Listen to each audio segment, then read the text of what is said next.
in the gap between episodes 3, Revenge of the Sith, and 4, A New Hope, we are here discussing Marvel Comics' Kanan, The Last Padawan, issue number 5. Captain Styles has captured Caleb Dume, signaling over to Commander Gray to meet him back at the rendezvous.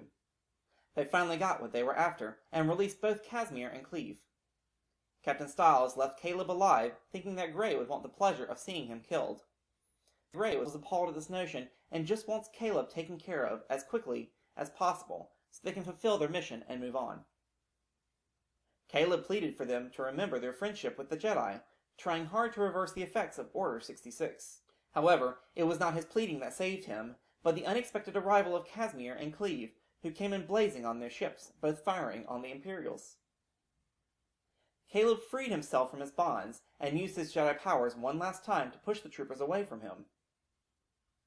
Trusting in the Force, he opens the nearest airlock and gets sucked into the dead of space. Casimir sees what is happening and quickly goes to rescue Caleb. The Imperials begin to fire on Casimir and Cleve.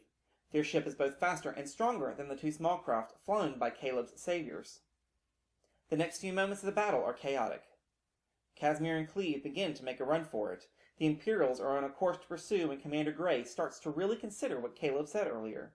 He begins to think about what they are doing, and that maybe Caleb is right.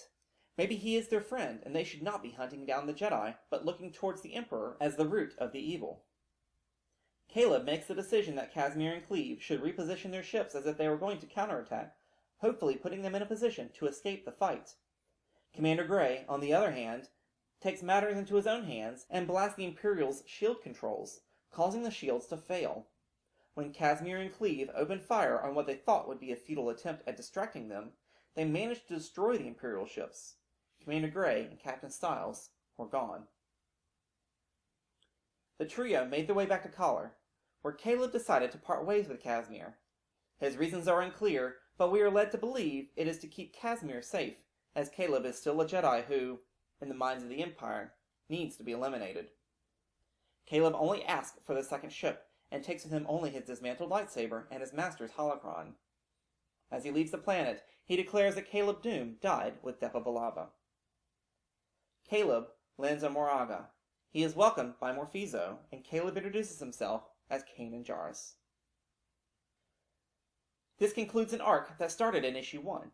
This gives us the complete tale on how Caleb became Kanan, and gave us some great backstory, not only of Kanan, but of his lightsaber and holocron, both which we identify with him throughout the first season of Star Wars Rebels. The end of the issue concludes with the reader being brought back to the crew of the Ghost, where Hera asks if Kanan has ever been a caller, in which he responds, "No, Kanan Jarrus has never been to Kaller.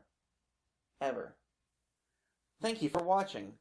Please subscribe to keep up with all the insight and analysis found here at Star Wars: The Canon Explained. You can also follow us on Twitter or visit us on Facebook. Till next time, may the Force be with you.